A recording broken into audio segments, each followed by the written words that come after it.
Bueno, pues muy buenos días a todos. Antes que nada, pues pediros disculpas, pero hemos tenido un problema técnico que nos ha costado un poquito solventarlo. Os hemos avisado mediante correo electrónico, no sé si lo habéis podido ver o no, pero vamos, disculpadnos de verdad porque nos ha costado un poquito, pero bueno, aquí estamos. De hecho, al ponente Justino no vais a poder verlo, pero sí vais a poder escucharlo y ver su presentación. Vale, pues nada, buenos días de nuevo. Soy Palma Bení, soy la técnico de prevención de riesgos laborales y de recursos humanos de aquí de la Confederación de Empresarios de Cádiz. Siempre hago una pequeña presentación del proyecto de prevención de riesgos laborales que estamos ejecutando en estos momentos y dentro del que se engloba este webinar que a continuación pues va a comenzar. Pero hoy voy a resumirlo un poco más porque ya nos hemos pasado 20 minutos del inicio de sesión. Y nada, al que quiera, pues en la página web de prevención de riesgos laborales de la Confederación, perdón, que es prl.empresariosdecadi.es, podéis encontrar toda la información al respecto de este proyecto. El webinar que organizamos o que iniciamos ahora mismo se denomina Detección y Gestión de las Enfermedades Profesionales en la empresa.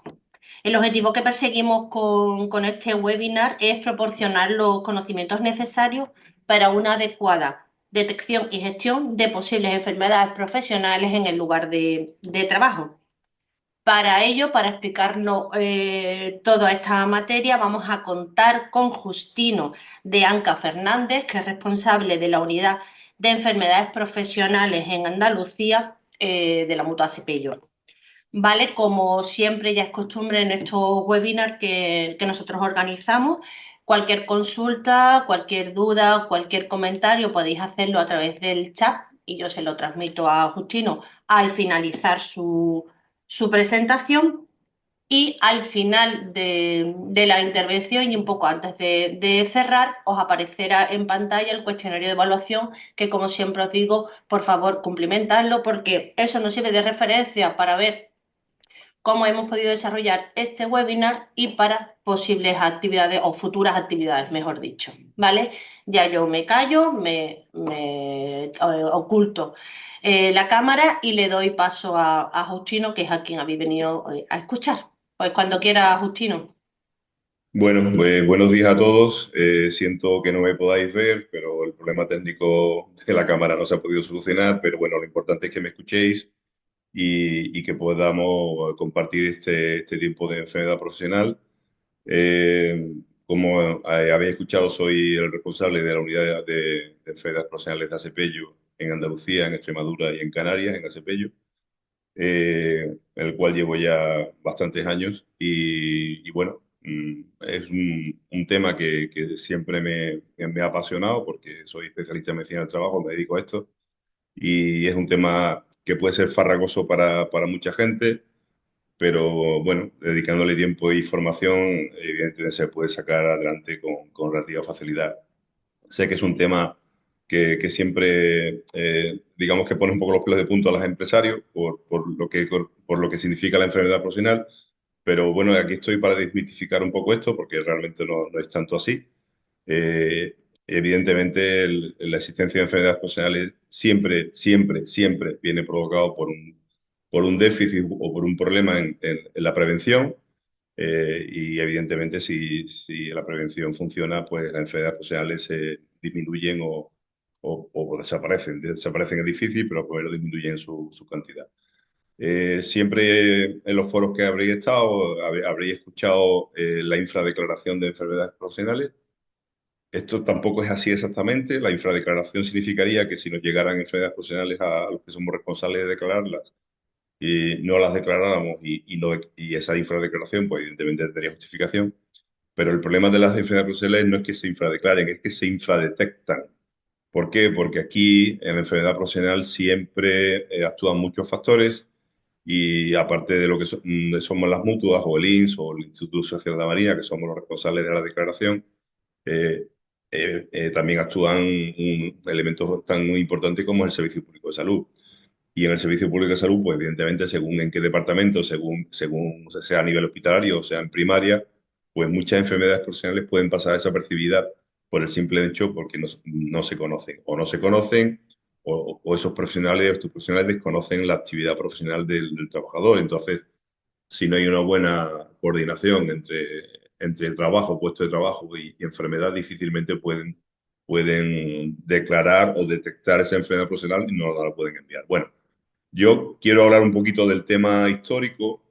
La enfermedad profesional, en la primera etapa es desde 1883, pero es con la ley de datos de 1900 cuando se define la primera definición de accidente de trabajo y con las siguientes leyes que se van sacando en las distintas etapas. La verdad es que el seguro de enfermedad profesional que se crea en 1947 ya se crean un poquito las bases sobre lo que significa esta patología. Pero no es hasta la ley de bases del 63, sobre todo con la ley de prevención de riesgos laborales del 95, hasta que realmente no existe un concepto claramente definido de lo que es la enfermedad profesional. Hay una cuestión de tipo, siempre que hablo de la enfermedad profesional, a los que no conocen mucho el tema, hay que explicar que la enfermedad profesional tiene una definición puramente jurídica o médico-jurídica, como queramos hablarlo, porque evidentemente es una enfermedad, pero todo viene regulado por el Real Decreto de enfermedad profesional que se aprobó a través de la Ley General Social, en concreto en el Real Decreto 299 de 2006. En ese Real Decreto aparecieron las enfermedades profesionales reguladas o recogidas en dos anexos. Como sabéis, hay un anexo uno y un anexo 2. En el anexo uno son las enfermedades profesionales que realmente están ahora mismo reconocidas legalmente como enfermedades profesionales. Y en el anexo 2 se recoge una serie de patologías que pueden tener relación con el trabajo, pero que no están todavía incluidas como enfermedades profesionales per se. ¿Vale? Entonces, cuando alguien dice, no, es que es una patología que está en el anexo 2, no, mira, el anexo 2 todavía no tiene el reconocimiento de enfermedad profesional y en un futuro es posible que se incluyan en el anexo 1, como luego veréis, en concreto de dos patologías que son las últimas que se han incorporado. Bueno, pues en ese anexo, con esas 6 grupos que conforman el anexo 1 de las enfermedades profesionales, son los que tenemos que jugar en el día a día para la hora de declaración de enfermedad profesional. Hay la definición que es aquella enfermedad profesional tiene que haber una relación causal directa entre la enfermedad y el trabajo, tiene que estar una actividad incluida en el cuadro de enfermedades profesionales y que esté provocado por elementos y sustancias indicadas en dicho cuadro, ¿vale?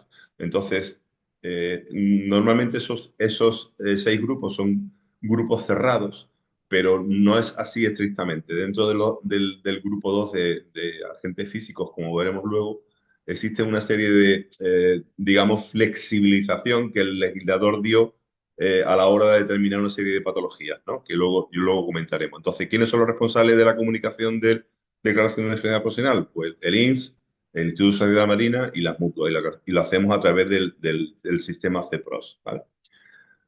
Bien, ahí dentro del título 4 de salir de prevención de riesgos laborales hay 4 apartados que yo creo que son importantes que los conozcáis, porque no sé hasta qué punto se conocen, y son las medidas preventivas específicas de la enfermedad profesional. El uno es la obligación legal de la recolocación de la enfermedad profesional, que está recogido en el artículo 133. El 2 es la imposibilidad de realizar el cambio de puesto de trabajo. El 3 es la incapacidad temporal impropia a los periodos de observación. Y el cuarto son los reconocimientos médicos obligatorios en materia de enfermedad profesional, los previos y los periódicos, ¿vale? Vamos a hablar, a comentar cada uno de ellos porque pueden ser importantes. Entonces, la obligación legal de recolocación profesional. Si tenemos en reconocimiento médico, se descubre que hay una enfermedad profesional que no constituye incapacidad temporal, pero que si progresa, que si se producen recaídas, etcétera y cual, pues es posible que eso acabe en una posible situación de incapacidad permanente. Entonces, en la ley del 2008 del 20 de diciembre, se ha incluido una disposición adicional en la que dice que existe una reducción en la cotización a la seguridad social en los supuestos de cambio de puesto de trabajo por riesgo de embarazo y también en caso de enfermedad profesional.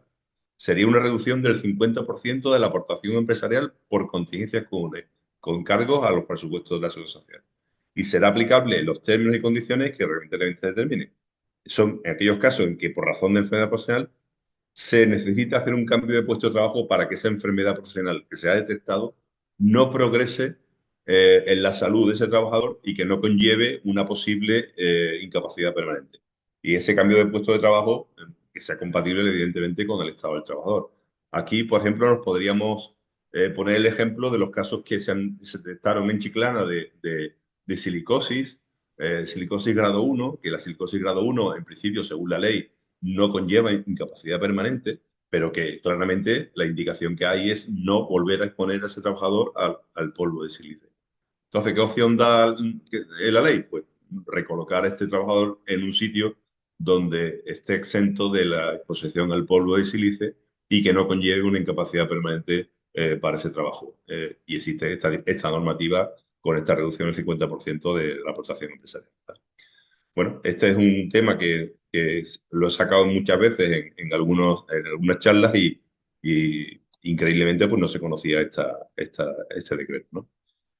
En caso de que haya una imposibilidad de realizar el cambio de puesto de trabajo, ya sea en el mismo centro o en otra empresa asimilada, el trabajador causará baja en la empresa siendo inscrito con carácter preferente para ser empleado en la oficina de empleo. En esta situación, que es baja por imposibilidad de traslado, tiene derecho a cobrar el subsidio en un salario íntegro durante un periodo máximo de 12 meses a cargo de la empresa.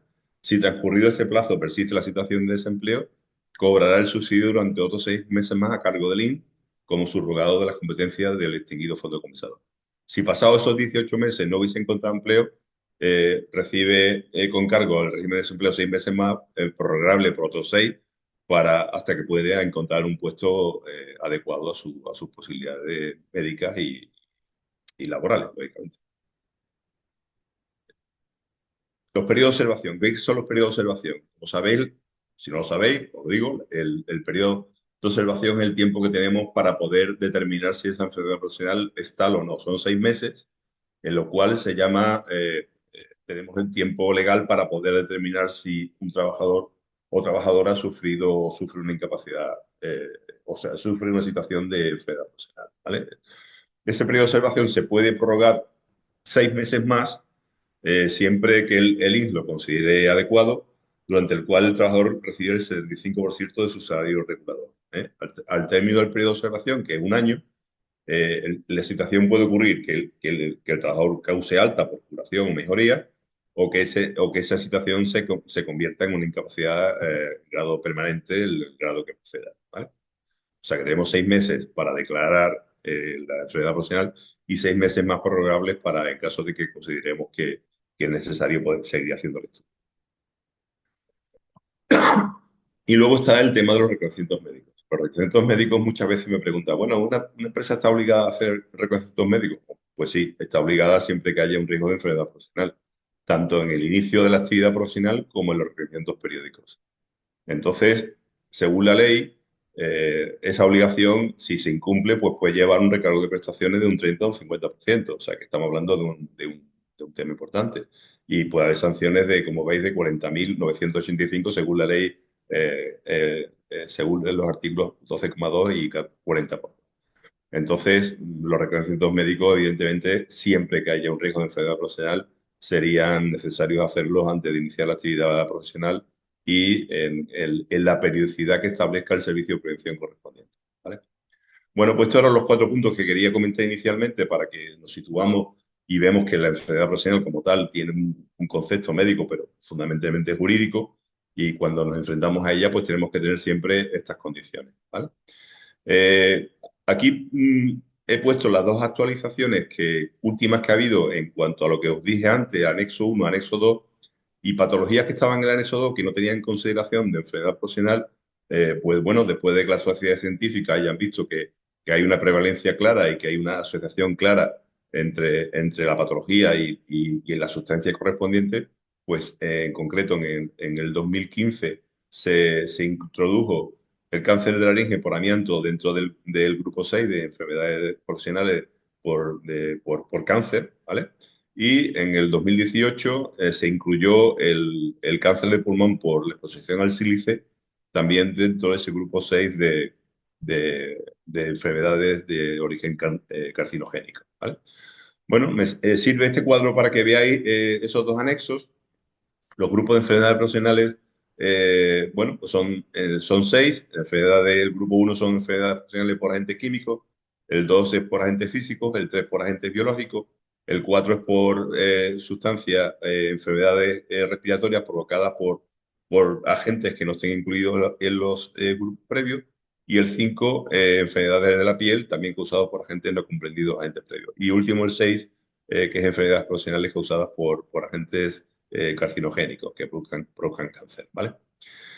Dentro de este batiburrillo legal existe un artículo que es el 156E, en la cual dice que aquellas enfermedades que el trabajador contraiga a consecuencia exclusiva de su trabajo y que no estén dentro del listado de enfermedades profesionales tendrán la consideración de accidente de trabajo. Quiero decir con esto, que un trabajador sufre una patología X, la que sea, fundamentalmente suelen ser musculoesqueléticas, que esa patología no está incluida en la lista de enfermedades profesionales porque no cumple o con el diagnóstico o que no cumple con las tareas que se incluidas en ese diagnóstico, pero que se determine que la causa única y exclusiva del trabajo, entonces pasan directamente a ser accidentes de trabajo, ¿vale? Digamos que de alguna manera el trabajador queda protegido ante esa situación de enfermedad no profesional.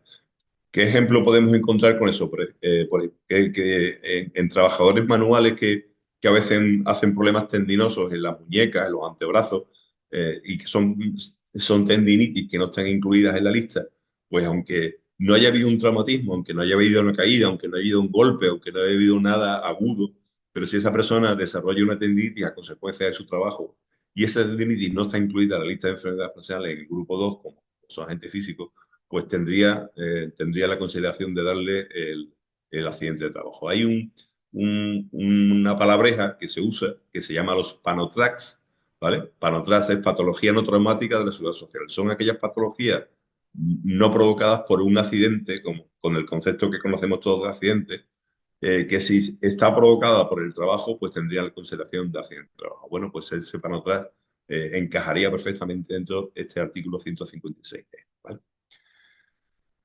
Bueno, voy a hablar un poquito de cómo empezó todo esto y lo que supuso a nivel de mutuas el cambio del Real Decreto 1299-2006. Bueno, nosotros estábamos acostumbrados a recibir las enfermedades profesionales porque eran las empresas quienes las declaraban. Entonces, la empresa la declaraba, nos la enviaba a nosotros y nosotros, pues, nos encargábamos de terminar de hacer el diagnóstico, de hacer el tratamiento y de volver a poner a ese trabajador en vías de trabajo. Pero con este decreto, pues, éramos nosotros los que teníamos que hacer la declaración. Éramos que teníamos que detectar, como he explicado antes, actúa más gente a la hora de detección, no solamente son los servicios médicos de las mutuas los que detectamos, sino que también está el Servicio Público de Salud. Y ahí es donde realmente tenemos muchísimos problemas porque estamos continuamente haciendo cursos de actualización y formación de forma combinada para que realmente el Servicio Público de Salud eh, tenga los conocimientos adecuados para poder detectar las enfermedades profesionales. Pero esto conlleva mucho tiempo, conlleva mucha formación, conlleva mucho presupuesto y de momento en Andalucía estamos muy atrasados con este tema.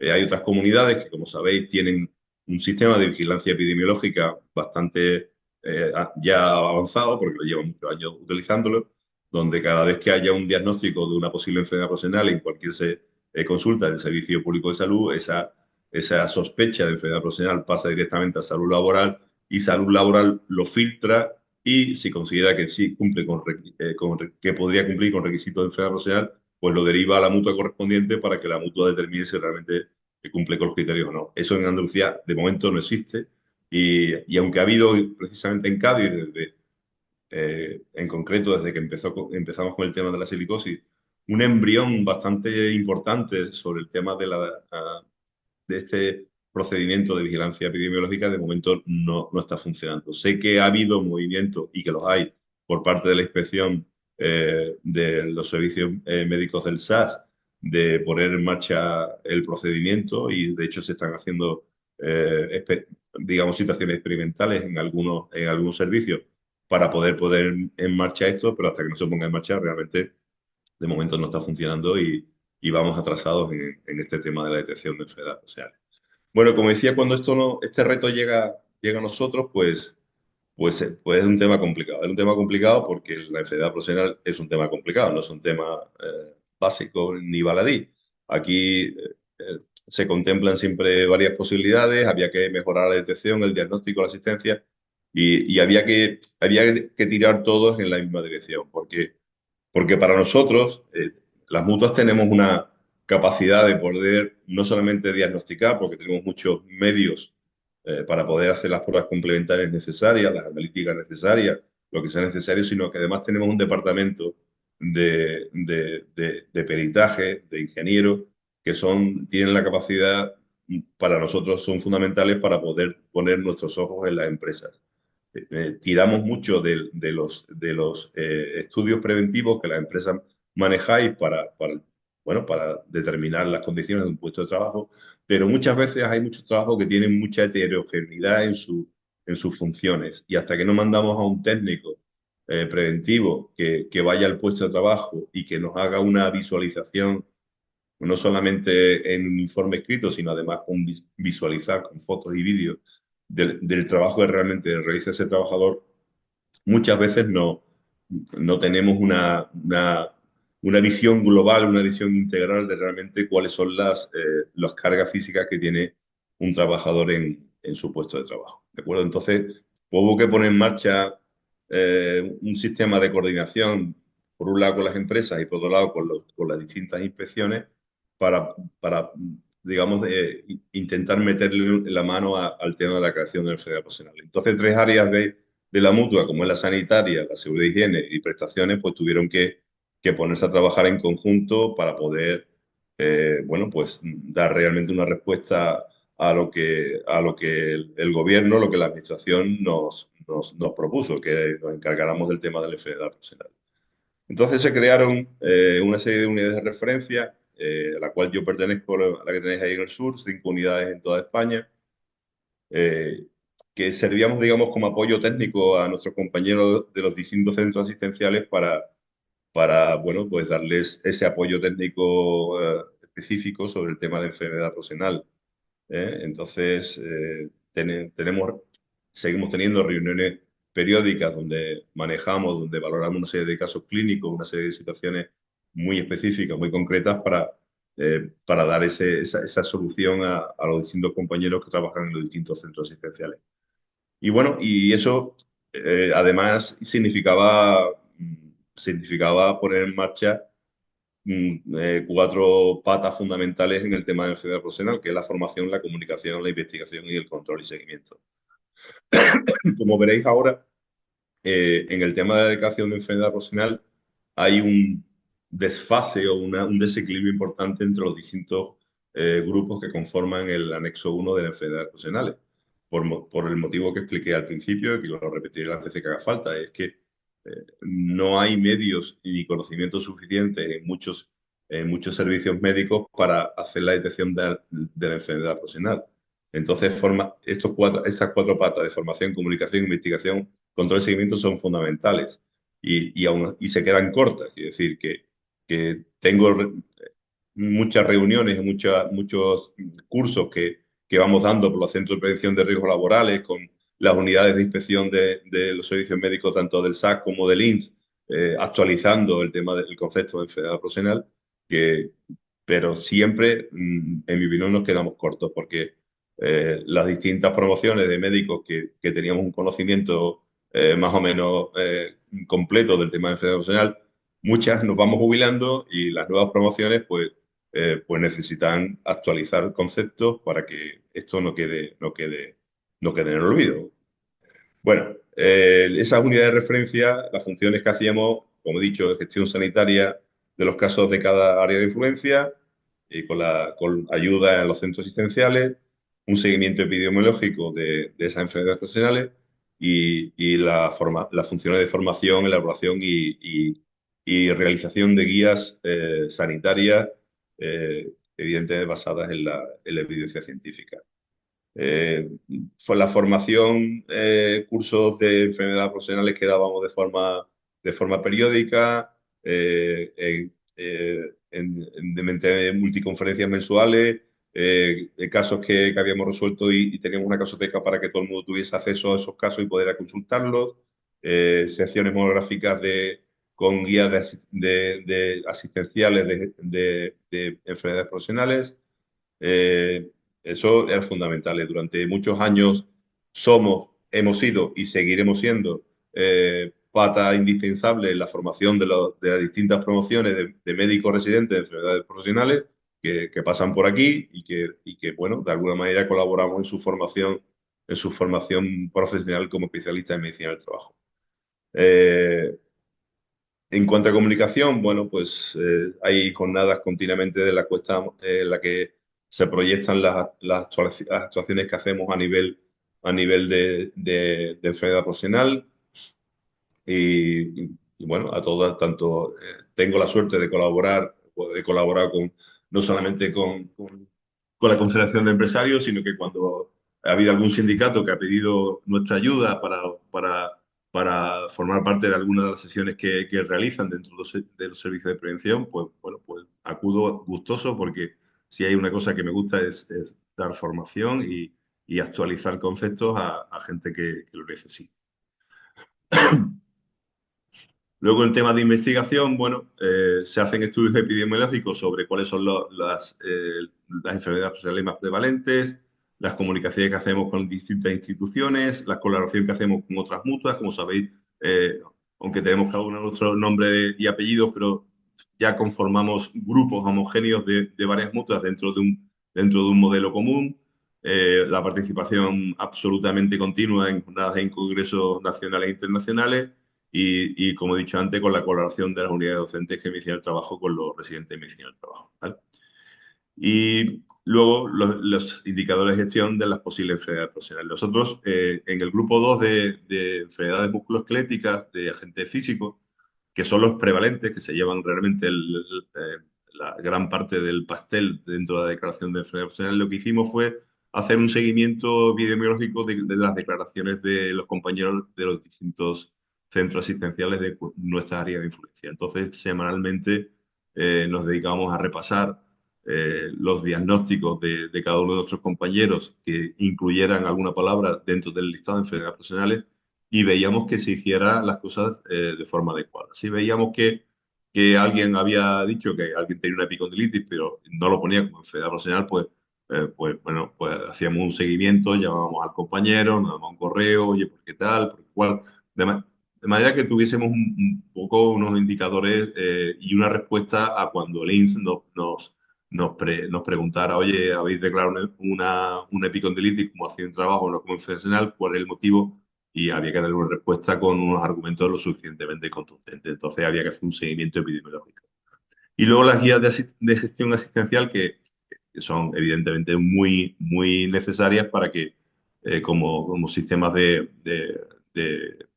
bueno, de que la gente, los compañeros, cuando tengan que ver cualquier tipo de estas patologías que esté aquí relacionadas, pues tengan una guía de apoyo y orientación sobre cómo tienen que diagnosticar y cómo tienen que tratar este tipo de patologías. ¿Vale? Bueno, haciendo un repaso, aunque tenéis datos CEPOS aquí de 2015 a 2019, ¿no? Y que no estén actualizados a la fecha de hoy, pero que haciendo un repaso ayer de lo que se ha comunicado en los últimos 2 años, no se ha modificado prácticamente nada. Quiero decir con esto que dentro de los 6 grupos de agentes que actúan dentro del anexo 1 de enfermedades profesionales, esto no ha cambiado. No ha cambiado en el sentido de que las declaraciones del grupo 1 son muy pocas, porque realmente hacer una declaración de una patología por agente químico es francamente complicado y cada vez lo será más, porque, porque en el sistema productivo nacional cada vez hay sustancias diferentes que a veces vienen de países fuera de España y es difícil muchas veces encontrar qué patología provoca ese tipo de agente químico. Los agentes químicos físicos del grupo 2 se llevan, como he dicho, la gran parte de las declaraciones y suponen prácticamente un 80 y pico, 88% de las declaraciones totales de enfermedades profesionales. Y los agentes biológicos, que son las patologías que suelen aparecer en relación a los trabajos a nivel sanitario, a nivel de veterinario, a nivel de ganadería, profesionales que trabajan en relación con animales, etcétera. Bueno, pues tienen tienen su prevalencia en función de la zona donde se trabaje. Pues te encuentras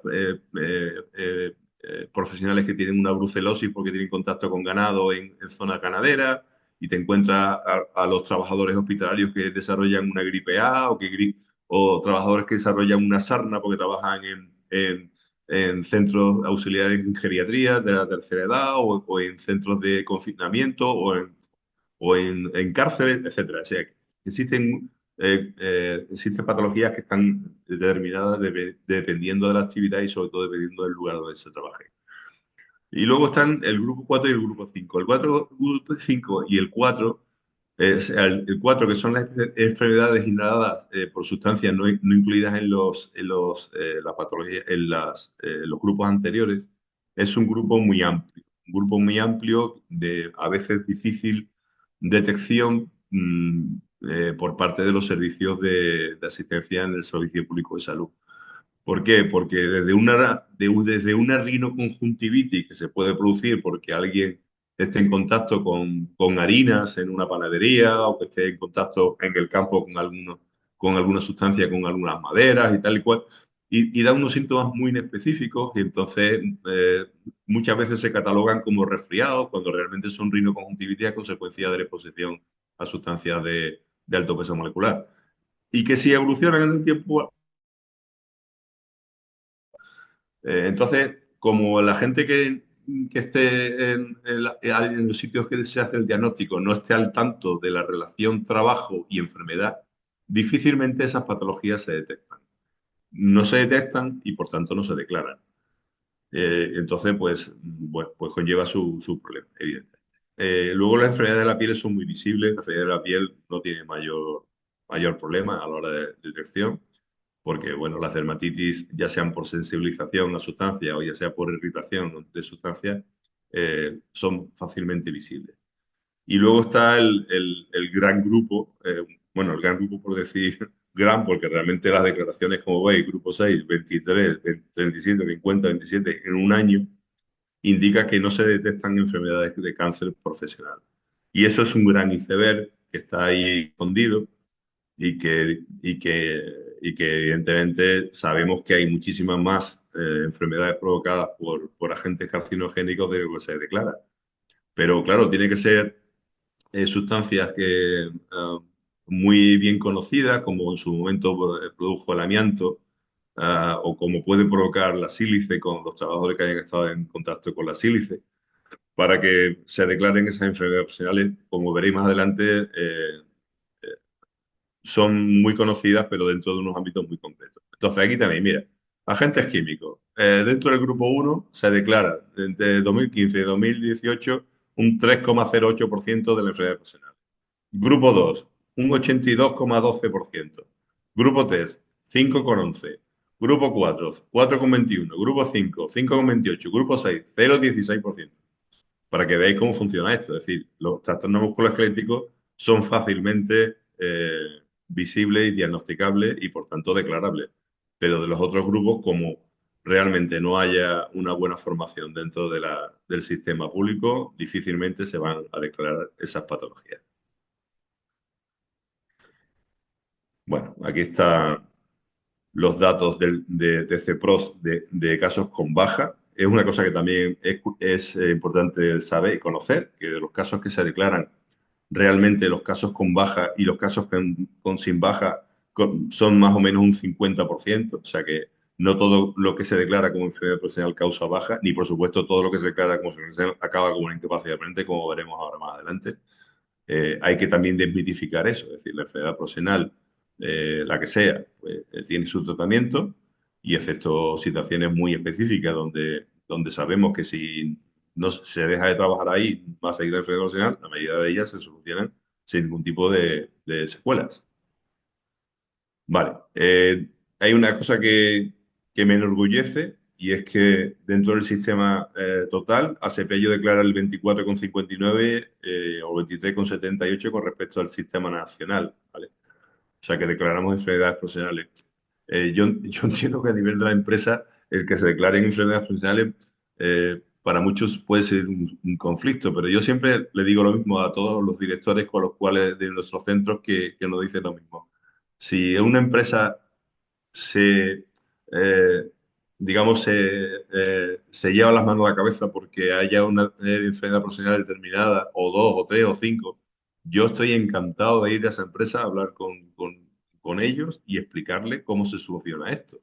Porque el tema de la enfermedad profesional, como he dicho al principio y lo repetiré varias veces, solo se soluciona con medidas preventivas. No hay otra cuestión. Es decir, si alguien desarrolla una tendinitis en su puesto de trabajo porque está todo el día haciendo la misma actuación, la misma maniobra, los mismos movimientos, pues este trabajador habrá que darle turnos rotatorios haciendo otro tipo de actividades o habrá que facilitarle una serie de herramientas o de ayudas mecánicas para que ese tendón no esté continuamente machacado. Y hay medidas suficientes para poder paliarla, ¿no? El tema de las hipoacusias, de la sordera, oye, pues tenemos equipos de protección individual suficientemente nuevos y eficaces como para evitar que un trabajador sufra una sordera o una hipoacusia por mal uso o no uso de la enfermedad de la EPI. Otra cosa ya es que haya un uso adecuado de ella. Pero bueno, en medio, a verlos, haylos. El tema de los guantes, el tema de las medidas en ese sentido, exactamente de lo mismo, ¿no? Es decir, que siempre las medidas preventivas tenemos que ponerlas realmente encima de la mesa porque son las que conseguiremos que las enfermedades profesionales disminuyan o hasta un punto que sea aceptable, ¿no?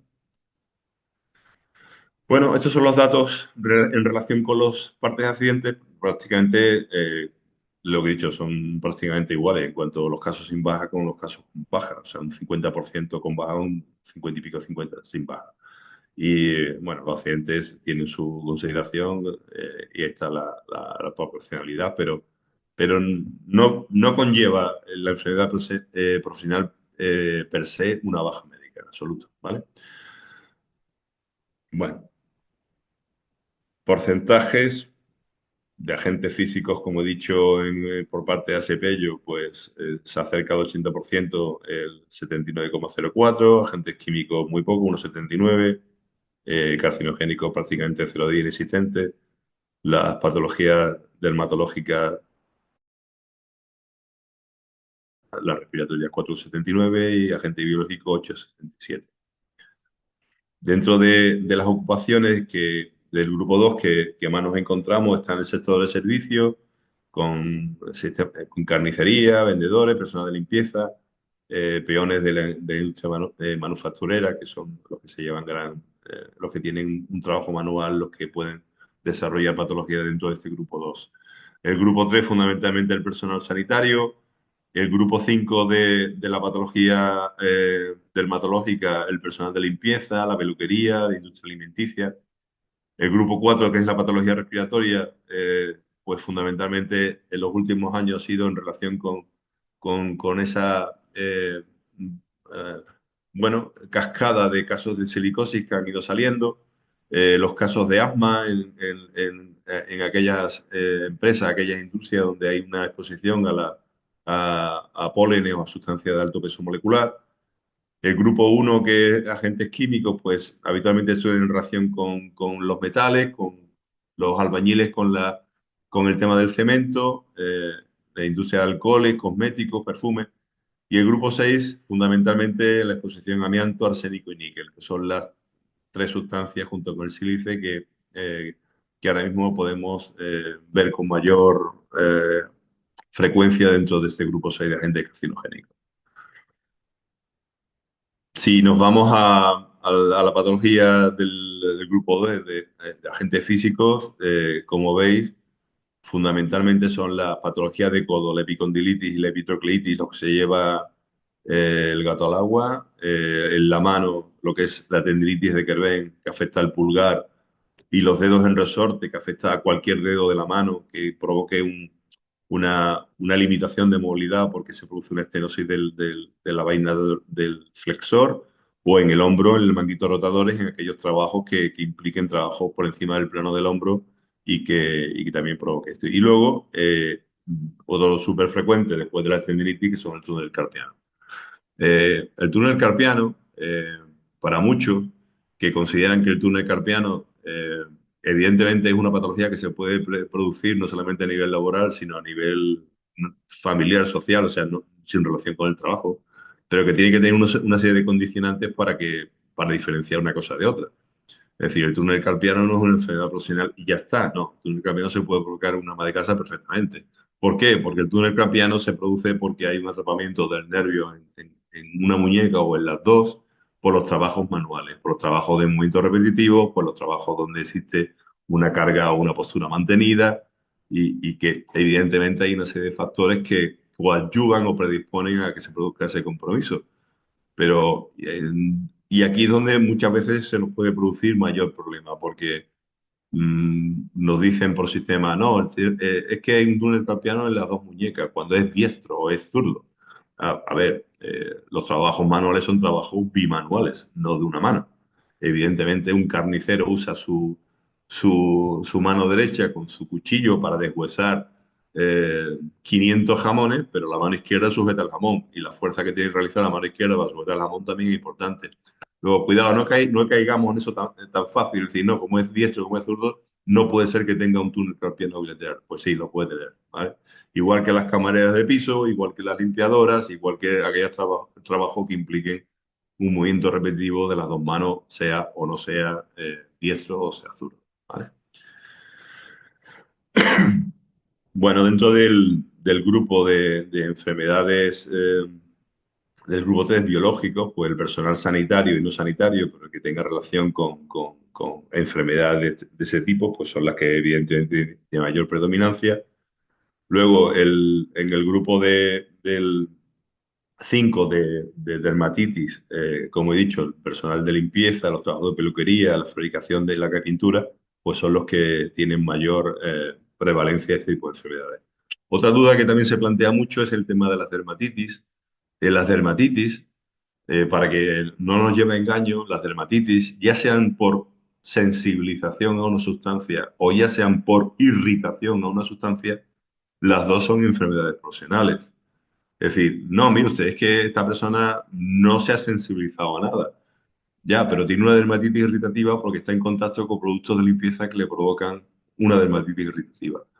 Las dos patologías están incluidas en la lista de enfermedades profesionales. Por tanto, que, bueno, que esto no nos lleve a error. Es decir, que mucha gente piensa que si se ha sensibilizado y es alérgico a algo, entonces es patología profesional. Si no se ha sensibilizado, entonces no lo es. No. Cada caso hay que individualizarlo, hay que ver los factores a favor y los factores en contra y verlo, porque hay una serie de sustancias que pueden provocar irritación, no solamente en el ámbito profesional, sino también en el ámbito familiar o el social. Bueno, pues cada caso hay que verlo individualmente y ver hasta qué punto una cosa tiene relación y otra no la tiene. Porque si alguien tiene una patología dermatológica exclusivamente en su jornada de trabajo y cuando se va de vacaciones desaparece, pues mire usted, pues bueno, pues resulta que solamente le ocurre cuando trabaja. Pero si esa persona desarrolla una patología irritativa con y sin trabajo, pues entonces estamos hablando de una cosa que está en los dos ámbitos, tanto en el familiar como en el laboral, ¿vale? Luego cada cosa hay que mirarla, por supuesto. Bueno, y otra patología que también ha habido una cierta prevalencia en los últimos años son los nódulos de las cuerdas vocales en los trabajos, aquellos trabajadores que tienen que realizar una labor de teleoperador, de profesores, actores, gente que su herramienta fundamentalmente es la vocal y que hay un sobreuso, pues tenemos que valorar eso, la existencia de nódulos de cuerdas vocales. Pero también tenemos que ser muy estrictos, es decir, no toda la patología fonatoria es una enfermedad profesional. La ley lo dice muy claro. Tienen que ser nódulos de cuerdas vocales, o sea, nódulos en las dos cuerdas vocales con unas características morfológicas muy definidas. Hay otras patologías que pueden provocar disfonía, que pueden provocar alteraciones en la voz, que no son enfermedad profesional y que son enfermedades comunes. Pero bueno, para eso tenemos que hacer un buen diagnóstico, hacer un buen estudio por parte del otorrino, que haga una buena laringoscopia y que nos determine con claridad cuáles son las lesiones que aparecen en ese estudio. ¿Vale? Bueno, la silicosis, la verdad es que cuando empezó el tema de la silicosis en Chiclana, que fue la cascada de todo lo que, de la silicosis que nos vinieron, quiero recordar que fue en el 2007. En el 2007 nos llegaron casos eh, por parte de las industrias familiares de Chiclana, de la mampostería de Chiclana, de gente joven de entre 35 y 50 años que llevaban relativamente poco trabajando en esta actividad y que venían desarrollando silicosis con avanzadas, con una afectación, no afectación clínica, no afectación funcional, pero sí afectación radiológica. Por si no lo sabéis, la silicosis, el diagnóstico que tiene es fundamentalmente radiológico. Eh, Hay mucha gente que puede tener silicosis y que no tiene ninguna sintomatología y que no se entera hasta que no le hacen una radiografía de tórax o un TAC. Entonces estos casos, bueno, pues fue como una cascada. Llegó el primero y detrás de él vinieron 500. Y bueno, eran empresas del sector en esta zona de Cádiz que en un cambio de un servicio de prevención resulta que empezaron a hacer las radiografías porque, bueno, ese servicio de prevención consideraba que había un riesgo y a raíz de esas radiografías que empezaron a realizarse, muchos se derivaron al servicio de neumología del Hospital de Puerto Real y otros muchos, a través de su médico de cabecera, vinieron a la mutua. Entonces, entre unos y otros, pues empezamos a tirar de la manta y a descubrir muchos casos de silicosis en la zona y luego en muchas zonas más. Porque como es una enfermedad que tiene una prevalencia muy alta, que no da síntomas inicialmente, y que, pero que puede desarrollar un cáncer y que puede desarrollar una fibrosis pulmonar, vamos, que se puede llevar a la gente al cementerio, pues entonces, pues evidentemente la Junta de Andalucía pues creó el Plan Integral de la Silicosis de Andalucía porque aquello era creó una alarma social importante, ¿no? Todavía en esta fecha estamos litigando muchos casos que todavía están pendientes de solucionar, pero que gracias a Dios, por lo menos gracias a aquello, la gente se puso las pilas y empezaron a utilizar medios de protección adecuados, con cortes en húmedo, con unos buenos sistemas de aireación en las naves, con medidas preventivas adecuadas cuando se hacían cortes en domicilio, que eran una barbaridad cuando yo empecé a ver aquello, lo que se hacía en los domicilios y que la gente no llevaba ningún tipo de protección, y sobre todo porque la gente ya sabe lo que provoca el silectores, que en aquella época nadie tenía ni idea de lo que provocaba aquello. En fin, sigamos. Bueno, hablando más de los agentes físicos, prácticamente son estas tres fotografías o estas dos fotografías lo que se lleva al gato al agua en cuanto a prevalencia. Uno es la epicondilitis y otras son los túneles carpianos, ¿vale? Son patologías que son fácilmente diagnosticables porque son sintomáticamente muy visibles, tanto a nivel de mutuas como a nivel de los servicios, Servicio Público de Salud, en atención primaria. Bueno, pues como son fácilmente diagnosticables, pues son fácilmente declarables, ¿vale? Los agentes biológicos depende de la época. En la época que está hecha esta tarta, bueno, en aquella época lo que había era fundamentalmente una gripe A que en aquel momento se declaró como enfermedad profesional. Y la gripe A pues se llevaba fundamentalmente a todo el personal sanitario que estaba en relación con esa gripe A. Luego esa gripe A, en la actualidad tenemos gripe A hasta en la cocina y ya la gripe A pues ya tiene otra consideración. Igual que en su momento tuvo el COVID inicialmente se tuvo la consideración de posible enfermedad profesional en el personal sanitario, pero es que el COVID lo pillaba en cualquier lado. Luego al final esa consideración se echó a un lado, ¿no? Eh, Tuberculosis, bueno, pues evidentemente ha habido una realza de la tuberculosis en centros de acogida, en instituciones cerradas, porque nos llega inmigración, esa inmigración trae tuberculosis y esa tuberculosis se pega. Y bueno, pues eso al final provoca afectación en todo el personal que trabaja en esas instituciones. La sarna es otra epidemia que últimamente tenemos, también en relación con estas situaciones bueno, de centros donde donde convive mucha gente y que se provoca una fácil transmisión de la sarna. Y luego hay una serie de patologías que son muy endémicas de función de la zona donde se trabaje, como son la fiebre amarilla o el tifus, que se provocan en sitios donde haya una exposición muy concreta ante estos agentes, ¿no? Y esto es fundamentalmente dentro del grupo 3. Aquí tenéis imágenes de la tuberculosis cuando está muy avanzada, la sarna que se ve ahora muchísimo, la gripe A, como comentaba antes. Luego, dentro del grupo 5 de enfermedades por agentes químicos, enfermedades de la piel, pues están las sustancias de bajo peso molecular, como son cualquier tipo de detergente, cualquier tipo de tinte en la peluquería, cualquier tipo de laca, pintura, etcétera, que son las que provocan fundamentalmente las patologías de carácter irritativo. Y luego las sustancias de alto peso molecular, que sobre todo en limpieza y fundamentalmente en panadería, que pueden provocar lesiones dermatológicas por fundamentalmente las de bajo peso molecular van a ser irritativas, muchas, y las de bajo peso y de alto peso molecular van a ser de carácter sensibilizante, alérgico, ¿vale? Esto es la típica mano de un trabajador de la construcción con una queratosis avanzada de exposición al cemento. El polvo de cemento, lo que es el polvo, no es sensibilizante, pero ese cemento, una vez que se moja, se convierte en cromo hexavalente y el cromo hexavalente es el que provoca estas dermatitis.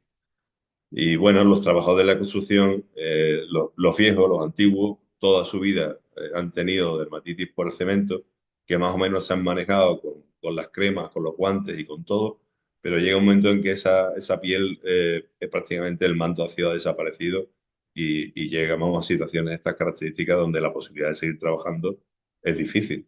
Eh, Cuando alguien se sensibiliza a una sustancia y esa sustancia está tan presente en su puesto de trabajo que por muchos equipos de protección que tengamos, difícilmente uno se, se puede quitar de en medio de ella, pues acaban en estas situaciones. Tenemos ejemplos, por ejemplo, no solamente en el tema de la construcción, en el tema de la peluquería.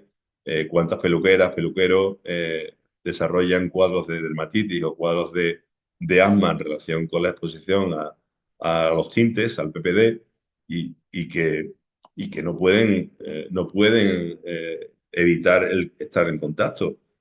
¿Qué peluquero va a trabajar con una mascarilla FP3 para no inhalar las sustancias que utilizan, los agentes que utilizan en la peluquería? Es muy difícil. O sea, que son situaciones donde fácilmente un trabajador de esas características cabe en una incapacidad permanente total, porque uno puede seguir trabajando, le está provocando una patología que no solamente puede ser grave, sino que puede dejarlo sin trabajar en otras cosas. Bueno, este es el grupo 4 de enfermedades respiratorias. Aquí, como tenéis, veis el polvo de sílice, las sustancias de bajo peso molecular, las de alto peso molecular, ¿vale? La silicosis, los trabajos de minas, que nosotros aquí no lo tenemos. Bueno, en la zona de Extremadura sí, pero en la zona suroeste nada, no tenemos. Y que sobre todo se producen los trabajos en el tallado y pulido de roca sílice y trabajos de cantería, ¿no? Marmorería o en aquellas empresas donde se dediquen al uso de material bueno, el uso del silestone y tal, ¿no? La sustancia de bajo peso molecular, sobre todo en trabajo laboratorio que provoquen asma u otro tipo de patología por exposición, por el rinoconjuntivitis, y la de alto peso molecular que se producen en la industria alimenticia, en la panadería, en la cerveza, etc. Y luego tenemos el polvo del amianto. El polvo del amianto, ¿dónde nos encontramos el polvo del amianto ahora? Pues evidentemente ya no se hacen construcciones con polvo de amianto, pero aquellos trabajos de desmontaje de cubiertas o de desmontaje de tuberías de fibrocemento antiguas, pues pueden provocar una exposición a amianto con una asbestosis y provocar un mesotelioma. Eh, el asbesto, las fibras de amianto, asbesto son fibras muy grandes, pero cuando esas fibras se trituran a la hora de desmontar una cubierta de un edificio, pues evidentemente eso, si se aspira, pues puede provocar perfectamente una asbestosis. La asbestosis, al igual que la silicosis, inicialmente no provoca ningún tipo de sintomatología, carencia muy largo, hay asbestosis que se declaran 30 años después de la exposición al afecto, al amianto, y a lo mejor en un trabajo el trabajador ha dejado de trabajar con el amianto, con el asbesto hace ya muchísimos años, y un día se hace una radiografía y encuentran unas placas a nivel pleural, y claro, si el médico que está viendo aquella placa y el trabajador se acuerda que trabajó con asbesto y con amianto, pues lo determinará como una enfermedad profesional, pero si no, si el trabajador no se acuerda o el médico no tiene ni idea de esa relación, pues puede haber una afectosis y un mesotelioma que pase desapercibido. Bueno, en cuanto al pobre sílice, esto es lo que, no, lo que me encontré, lo que me encontraba inicialmente cuando empezamos a ver el tema de las marmolerías, ¿no? La gente trabajando cortes en seco y aquí sin mascarilla, pero con mascarilla de papel, una cosa absolutamente ridícula. Pero hay otras industrias que por desconocimiento que también puede provocar una silicosis, y son la aerografía, la limpieza de los vaqueros, protésicos dentales que han desarrollado silicosis por el polvo del material dental. O sea, cosas que realmente hay que tener mucho cuidado con el tema de la silicosis. Bueno, los agentes químicos, como he dicho al principio, es muy difícil determinar patologías por agentes químicos por la diversidad de agentes químicos que tenemos en el sistema productivo, porque cada vez hay sustancias muy distintas y como no sea una fábrica o una actividad donde haya una sustancia química muy concreta, muy determinada, como puede ser el cromo como puede ser el cromo en, en Cádiz, ¿no? En la marroquinería, o la fabricación de cemento con el cromo, o la industria de cosméticos, pues difícilmente podemos determinar una patología en relación con los agentes químicos. Bueno, esto es que es muy difícil. Decir, bueno, a ver qué provoca cada una de estas sustancias y cada vez tenemos más, ¿no? Es complicado. Y luego, carcinogénicos, como dije al principio, lo tenemos muy identificado porque son sustancias que claramente sabemos que provocan cáncer. Sabemos que está el amianto, y sabemos que está el níquel, y sabemos que están los hidrocarburos aromáticos, y sabemos que están las maderas duras en aquellos aserraderos, aquellas empresas que se dediquen al trabajo con este tipo de sustancias. Profesional es un iceberg. O sea, no tenemos ni idea de lo que hay en ese fondo. Bueno, porque no sabemos realmente las exposiciones que hay, lo que provoca, no provoca. Sabíamos que las radiaciones ionizantes provocaban cáncer hematológico, sabíamos que el uso del cloruro de vinilo provocaba cáncer de hígado, sabíamos que sí, hay unas sustancias que sabemos lo que provoca.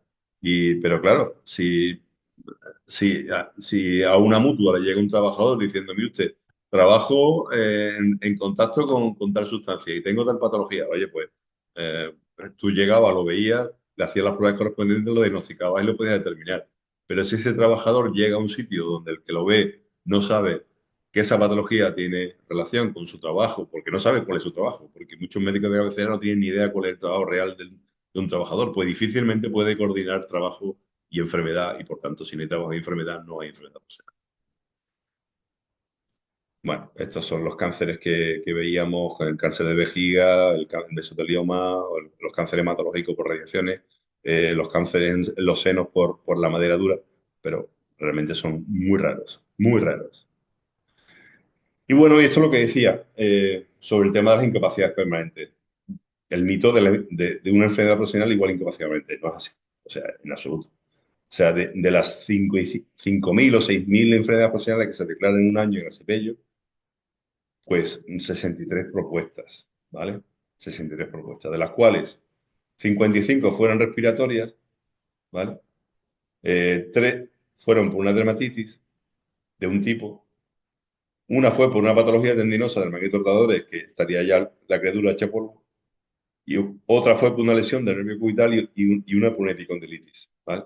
Y dentro de las respiratorias de esas 55, 42 fueron por neumoconiosis, por silicosis, una fue por una urticaria alérgica, 7 por asma, una por una hipersensibilidad de vía respiratoria, otra por una, tres por alveolitis alérgica extrínseca y otra por una enfermedad pulmonar intersticial. Quiero decir, que realmente la posibilidad de que acabe una patología profesional en una incapacidad permanente son en cosas muy concretas y en un número muy, muy, muy bajo. ¿Vale? Y luego, luego está el tema de la inspección de trabajo. No, es que la inspección de trabajo, si declaro infracción, bueno, la inspección de trabajo solamente entra cuando hay una demanda de un trabajador de una situación determinada.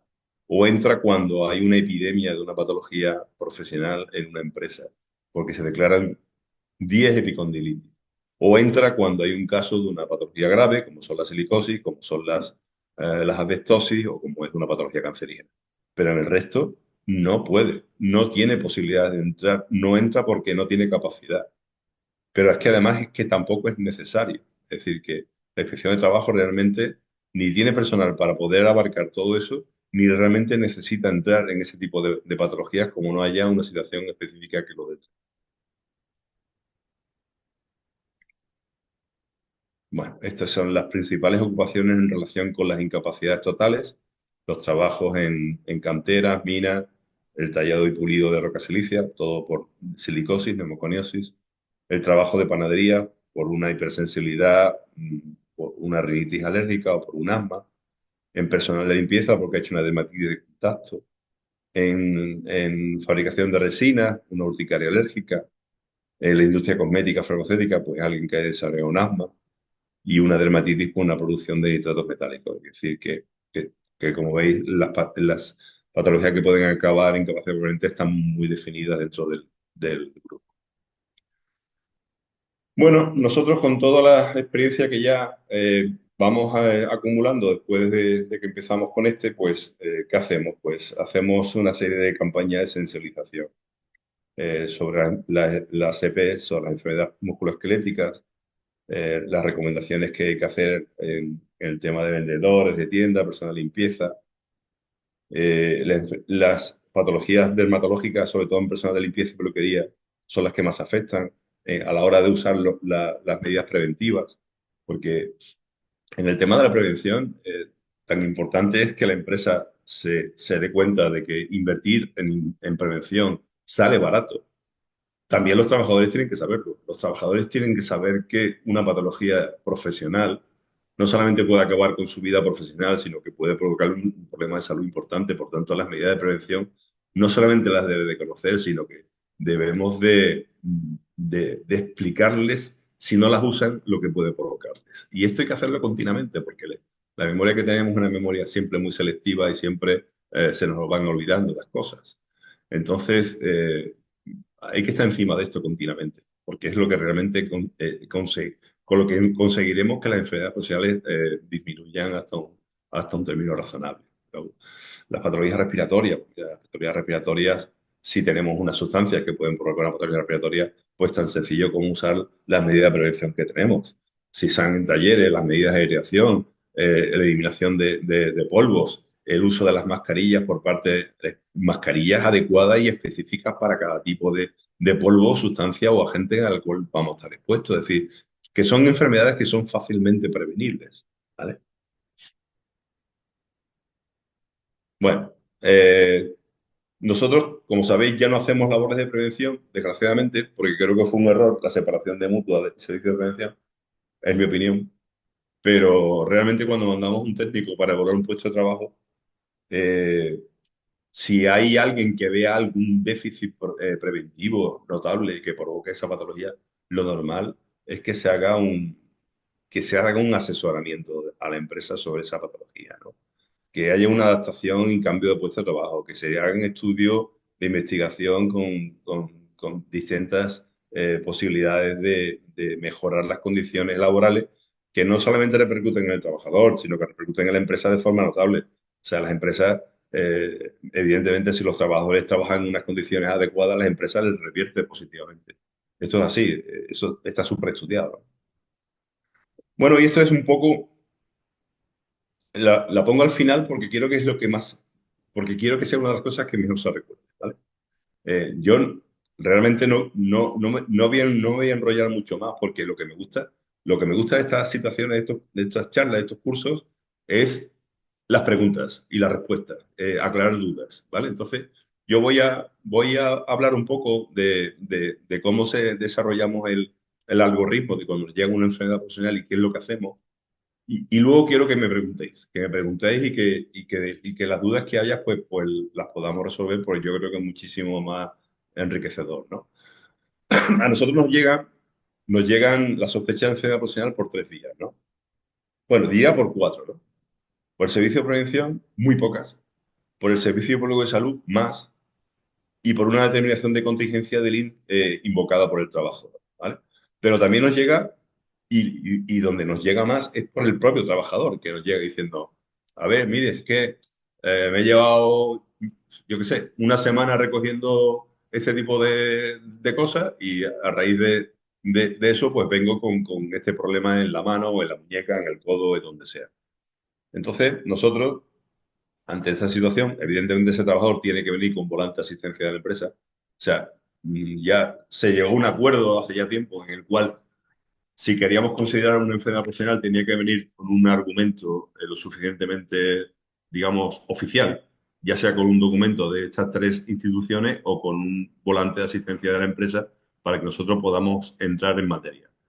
Se pone el caso en sospecha de enfermedad profesional y entonces empezamos con nuestro estudio. Se hace una historia clínica laboral exhaustiva, o sea, necesitamos saber toda la historia clínica laboral de esa persona, porque a lo mejor nos viene un trabajador con una trabajadora con un túnel carpiano que ha pasado por 5 empresas distintas y que el túnel carpiano lo viene desarrollando desde hace 15 años o 10 o 12 o los que sea. Entonces necesitamos un poco conocer cuáles han sido los trabajos y cuáles han sido los requerimientos en su actividad laboral. Y luego pasamos al estudio del puesto de trabajo. El estudio del puesto de trabajo, evidentemente, lo primero que tiramos, le decimos al administrativo correspondiente que de alguna manera nos rescate el plan preventivo de esa empresa en relación a ese puesto de trabajo para ver realmente cuáles son los requerimientos biomecánicos de ese trabajador, ¿no?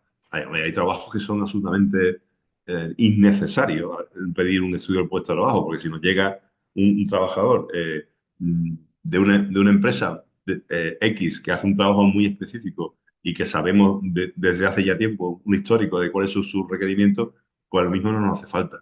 Pero si nos llega una trabajadora de una empresa, de un supermercado, que 3 horas hace caja, 4 horas hace reposición, 2 horas hace limpieza, 1 hora hace no sé cuánto, pues realmente necesitamos cuantificar y cualificar esos movimientos que realiza, esas posturas que da y esos esfuerzos que realiza.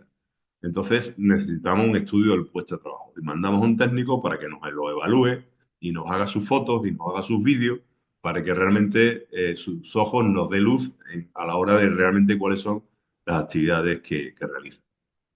Y luego, si necesitamos para cualquier otro tipo de actividad recabar muestras para hacer un estudio, ¿qué digo yo? Es un estudio de alergia de la sustancia a la cual está un trabajador expuesto, que le está provocando una sensibilización o le está provocando una patología respiratoria o dermatológica, pues necesitamos de alguna manera conocer la ficha de seguridad de esa sustancia o necesitamos a lo mejor incluso tomar muestras que se acondicionen de una forma muy, muy, muy regulada para que no haya contaminaciones y podamos tener un estudio muy detallado del tema. Recuerdo un caso de un trabajador que trabajaba en un invernadero donde estaba en contacto con unos hongos y que luego recolectaban, que desarrolló una patología respiratoria grave y hubo que pedir las muestras a una empresa de Santander, que era la que enviaba los hongos, y bueno, pues se mandó un sistema de transporte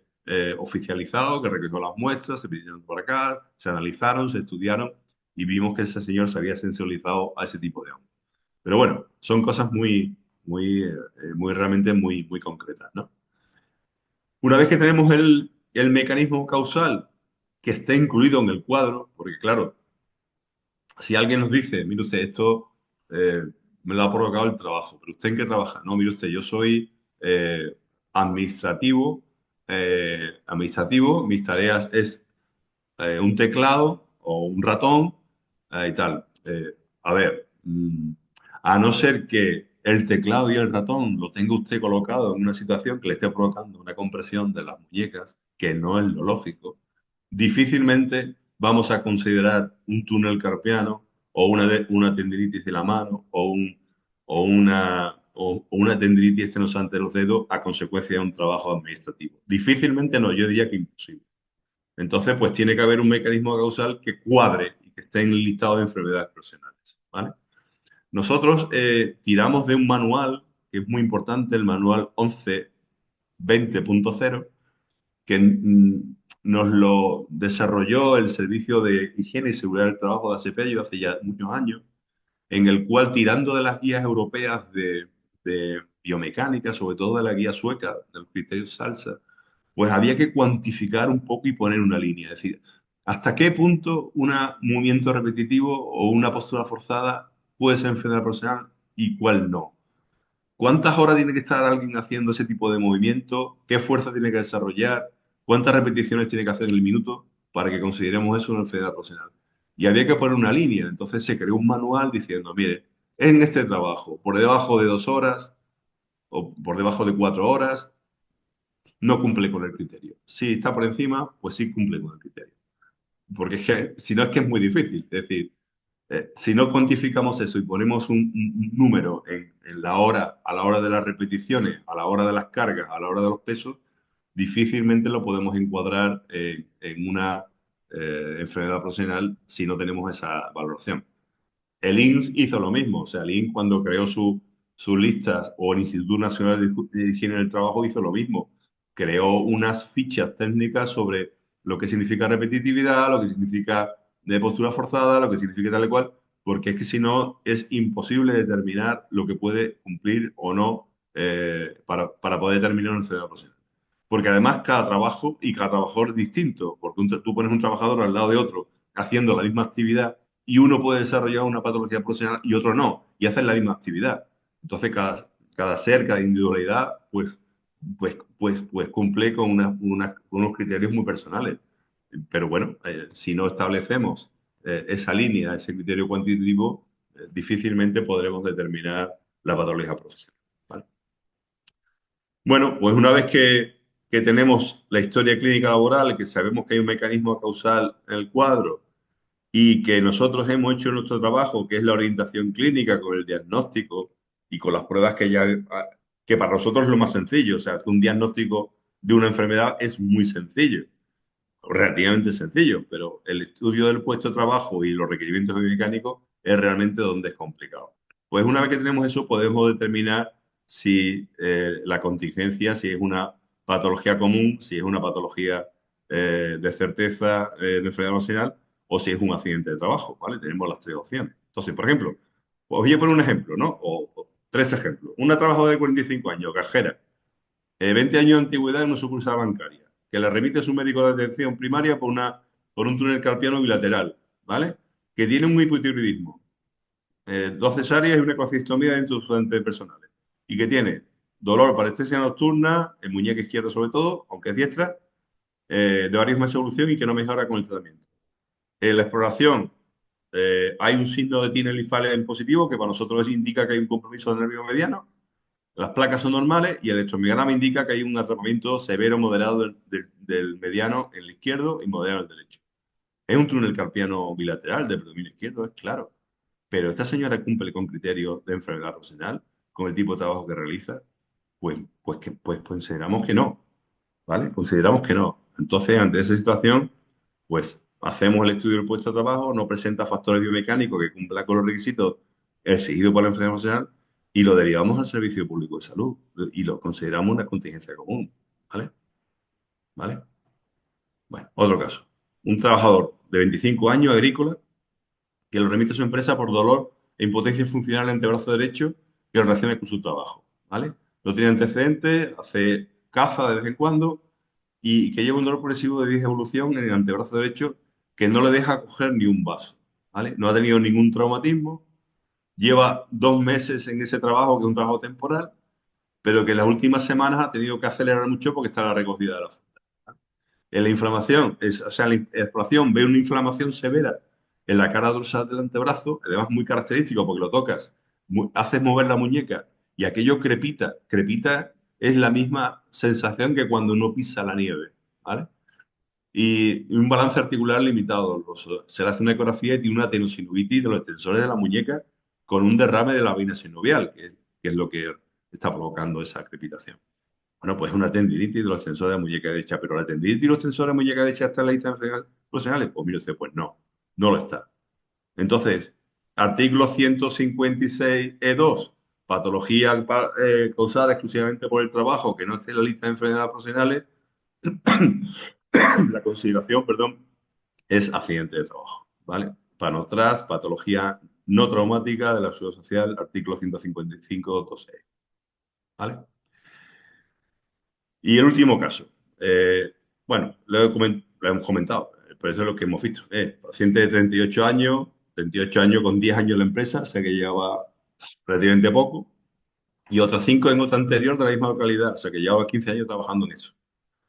Eh, Nos lo envía a su servicio de atención porque han encontrado alteraciones en la placa de tórax. Él realiza tareas de corte y pulimentado en taller y algunas veces acude a domicilio. Inicialmente usaba mascarilla de papel, pero desde hace 5 años ya usa mascarilla FP2. O sea, de los 15 años que lleva trabajando en el sector, solo lleva 5 años protegido, tanto en el taller como en domicilio. Tienen corte húmedo y hay buenos medios de extracción y la ropa de trabajo la lavan en casa, o sea, que se lleva polvo a su casa. No hay ninguna sintomatología, no es fumador, no tiene antecedentes, juega al fútbol. El tío es un tío normal de 38 años, pero la placa tiene múltiples nódulos milimétricos en lóbulo superior, aderopatía, periférica, en fin, una silicosis simple grado 1. La silicosis simple grado 1 la silicosis se rige todavía por una ley del año 69, donde establece los grados de posible incapacidad de la silicosis. Y la silicosis grado 1 no conlleva incapacidad permanente. No conlleva incapacidad permanente. ¿Qué ocurre?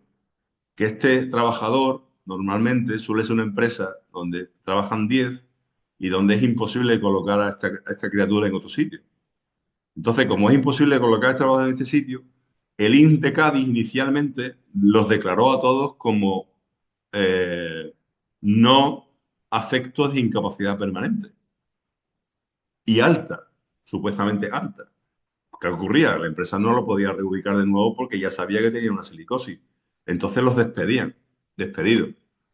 Y pues, los trabajadores pues, iniciaban procesos de demanda ante el tribunal, ante lo social, y en el social el juez les daba la incapacidad permanente total. ¿Qué hizo el INDE de Cádiz al poco tiempo?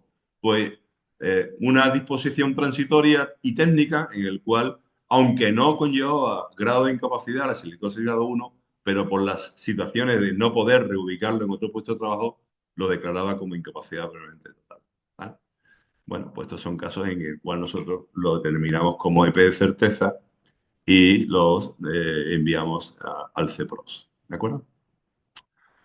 Entonces, yo quiero ir terminando, porque quiero que me preguntéis. Eh, para mejorar la detección hay que mejorar el diagnóstico y tiene que haber una colaboración diagnóstico en todos los ámbitos de la medicina, no solamente en las mutuas, sino en los servicios públicos de salud, para que salud laboral pueda enviar esos casos a la mutua y la mutua puede determinar, y el INS, y podamos determinar si realmente son enfermedades profesionales. Os puedo decir por compañeros que trabajan en otras comunidades, por ejemplo en Valencia con el CISBEL, que muchos de los casos que envían realmente al final no acaban como enfermedad profesional, pero evidentemente este circuito en Andalucía o lo creamos o vamos a seguir a la cola del tema de la declaración de enfermedad profesional. ¿Vale? Eso por un lado. Y luego, por otro caso, y para terminar, lo más importante, lo que no tenemos en nuestro país y sobre todo en nuestra comunidad es la cultura preventiva. Eso no existe. O sea, la cultura preventiva no la tenemos en nuestro ADN. Nosotros solucionamos las cosas cuando los casos han llegado, pero no hacemos un trabajo proactivo para llegar a que a que no se produzcan.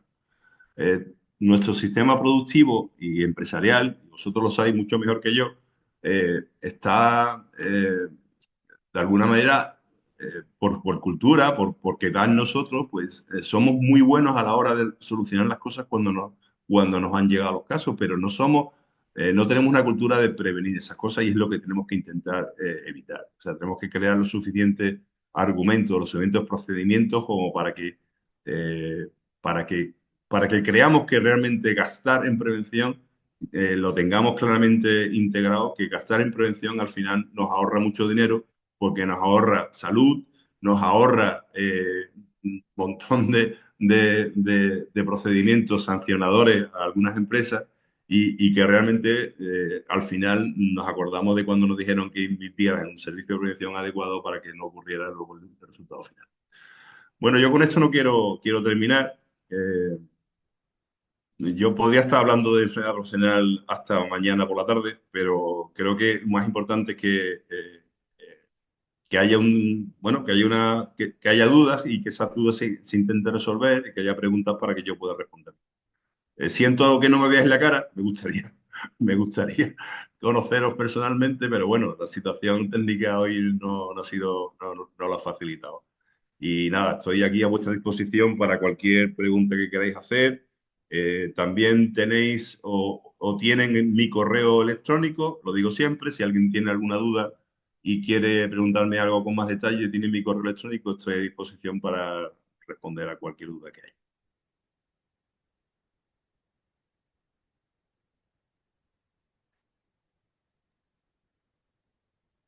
Palma, yo no te escucho. Perdón, Ahora, perdón, ahora no sí. había, no había activado el audio. Pues muchísimas gracias por tu intervención. Ha estado, vamos, a mi parecer, fantástica. Has dejado todo bastante, bastante clarito. Y tengo algunas preguntitas que nos hacen a través del chat, ¿vale? Te comento. La primera que nos dicen es que qué dificultades hay principalmente para considerar que una enfermedad tiene como origen el trabajo, en temas relacionados con la salud mental, con factores psicosociales que están ahora tan en auge.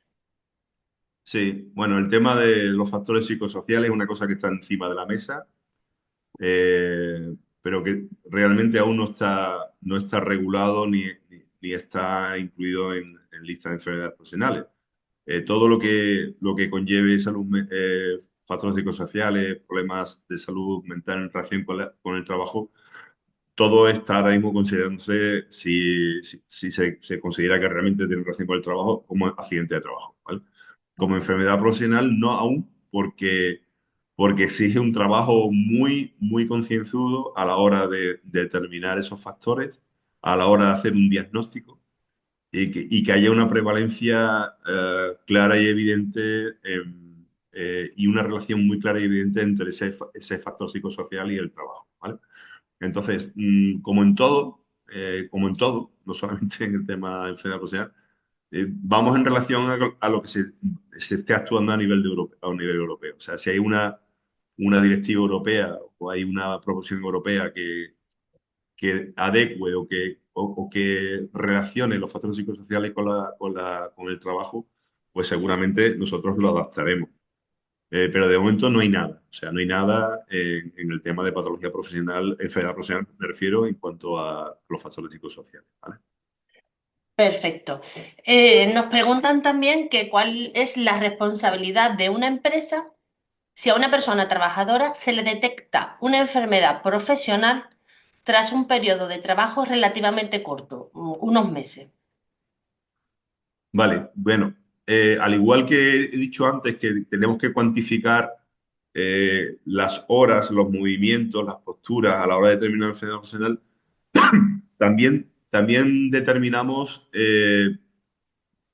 pero esto de forma no escrita, es decir, hay que darle una consideración un poco individualizada. Si vemos que una persona lleva realizando un trabajo X durante una serie de semanas, el mismo trabajo con unos condicionantes y con unos requerimientos físicos determinados, pues, pues podemos determinar si es una enfermedad profesional o si no lo es, pero no hay ninguna guía ahora mismo oficial donde diga un mes enfermedad profesional, 3 semanas no es enfermedad profesional, no existe. Ujú. O sea, tenemos que hacer una valoración individualizada de cada puesto de trabajo, de cada trabajador para poder valorar eso. Vale. ¿Y cómo se puede investigar la enfermedad profesional si el trabajador lleva muchos años trabajando en otras empresas en el mismo puesto o similares? Perdona, cómo se? ¿Cómo se puede investigar la enfermedad Ah, profesional? Que en este Bueno, caso el trabajador lleva muchos años trabajando en otras empresas, pero en un puesto igual o similar al que tiene. bueno, la pregunta tiene mucha guasa. Te, te digo por qué. Yo llevo, bueno, yo y mucha gente llevamos pidiendo, rogando que haya una historia clínica universal, que el trabajador conozcamos sus antecedentes, no solo laborales, sino no laborales, y que sepamos realmente de qué padece desde pequeñito, ¿no? Pero eso parece que en este tema la ley de protección de datos va por encima de nosotros. O sea, no tenemos posibilidades de conocer cuáles son los historiales de los trabajadores, no solamente en las mutuas, sino en los servicios de prevención. Tú imagínate en un servicio de prevención que llega un trabajador a trabajar en un trabajo donde existe un riesgo profesional X y no conozca ninguno de sus antecedentes, no conozca si es un atópico y tiene que ponerse a trabajar en una empresa donde tiene que estar en contacto con pinturas, por ejemplo, y que desconoce cuáles son sus antecedentes previos. Y resulta que se pone a trabajar con pintura, desarrolla una dermatitis o un asma, cuando realmente en condiciones normales, si tiene una historial de sensibilizaciones previas, pues por lo mínimo decirle, mire usted, o usa usted unos medios de protección adecuados, o difícilmente usted puede desarrollar este trabajo. Es decir, la historia clínica universal de momento no existe. El INS puede conocer nuestras historias laborales, pero nosotros no podemos conocer, o sea, la historia clínica, pero nosotros no podemos conocer la historia clínica de los trabajadores previo a que nos llegue a nosotros. Entonces estamos a ciegas, absolutamente a ciegas. Eh, ¿Cómo se conoce esto al final? Pues se conoce cuando vamos a juicio. Cuando vamos a juicio le decimos al juez, señor juez, por favor, díganos el historial de este trabajador. Pero antes ni idea. O sea, que tenemos que contar con la buena voluntad del trabajador para conseguir sus antecedentes, ¿eh? Y Ujú. otras mutuas, si tenemos una buena colaboración con ellas, eh, nos va a decir lo que dicen todos. Mire usted, esto se lo tiene usted que pedir al trabajador porque la ley de protección de datos impide darnos la información. Pues sí que sí. La última o penúltima dice, ¿cuáles son las dificultades en la investigación de las enfermedades profesionales frente a la investigación del accidente de trabajo? No, dificultades no tiene que haber diferencia entre una cosa y otra. Es decir, Ujú. lo mismo que se investiga un accidente y el motivo que le ha causado, la enfermedad profesional debería llevar el mismo camino. Es decir, y además, bueno, si es una enfermedad, un accidente de trabajo grave que puede echar la inspección de trabajo por en medio, en una enfermedad profesional, como sea también una patología de una cierta relevancia, también va a estar la inspección de trabajo por en medio. Por tanto, la investigación de una cosa y otra no debería ser distinta. Vale, perfecto. Has comentado antes, mientras estaba haciendo la exposición, una de las diapositivas que salía, hablabas de campaña de sensibilización, ¿vale? Sí, Con respecto pero ¿qué sería mejor? ¿Campaña de sensibilización, formación, información, tanto a todo, parte empresarial todo, como todo, trabajadores? Todo. todo, todo. O sea, sí, es fundamental. O sea, es que la campaña de sensibilización, digamos que incluiría todo eso. Es decir, para que la gente se sensibilice del problema que puede ser una enfermedad profesional, tiene que estar formada, tiene que estar informada y tiene que conocer los riesgos que tiene cuando se enfrenta a una situación profesional.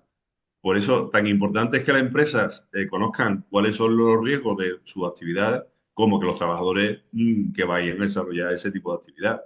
Por tanto, hay que ir de forma integral a todos ellos, ¿no? Y a todos hay que darles esa información. Los trabajadores, hay empresas donde me consta que tienen una formación, una información a sus trabajadores con cursos continuados, pero el problema son en muchas empresas con las subcontratas. Empresas que tienen una buena formación con sus trabajadores, pero para una actividad determinada subcontratada, a lo mejor esa empresa que viene no tiene esa misma formación. Entonces, no sé cómo enfocarlo, si sería una cosa que tuviese que tomar carta al asunto a la administración o solamente del ámbito privado, pero no me cabe ninguna duda de que cuanto más formación e información tenga una empresa y un trabajador, más dificultades haya de que desarrollen un accidente de trabajo o una enfermedad profesional. Vale, yo creo que ha quedado muy, muy clarito. Pues nada, Justino, muchísimas gracias por tu intervención, por aclararnos todas las dudas que han planteado los asistentes y vamos, personalmente agradecerte pues primero el esfuerzo de, de Sí, hacerlo sin que te sí. veamos después de esa incidencia que hemos tenido, pero vamos, Bueno, el resultado ha sido muy positivo, por lo menos a mi parecer. Y a los asistentes, pues muchísimas gracias. Comentaros que el día 30 vamos a tener un nuevo webinar en materia de riesgos de trabajos en altura, al que estáis todos invitados. Os recuerdo que tenéis a disposición el gabinete de prevención de riesgos laborales de la Confederación de Empresarios, gabinete gratuito para empresarios, para trabajadores, para todo aquel que lo requiera, y que este gabinete, junto con estas acciones informativas que estamos realizando y de las que todavía nos quedan, pues está financiado por el Instituto Andaluz de Prevención de Riesgos Laborales de la Junta de Andalucía, que ya llevamos 3 años colaborando con ellos. Pues por mi parte, nada más que decir. Nuevamente te agradezco el esfuerzo, Justino, y a todos vosotros, pues os emplazo al día 30 que volvamos a estar en un nuevo webinar y en una nueva formación de prevención de riesgos laborales. Hasta nada, luego. por mi parte, Gracias. despedirme. Muchas gracias por vuestra, bueno, por haberme permitido hablar sobre este tema. Ya sabéis, yo lo he dicho que es un tema al cual me llevo muchos años dedicado y es a lo que más me gusta dentro de mi profesión. Y que estoy a vuestra disposición. Cualquier tipo de duda que tengáis, el correo lo tenéis vosotros, se lo podéis proporcionar a cualquiera y yo contesto encantado. ¿De acuerdo? Perfecto. Se te ha visto el entusiasmo, ¿eh, Justino? Se te ha visto. O se te ha notado, mejor dicho. Bueno, pues nada, un saludo a todos. Venga, muchas gracias. Hasta luego.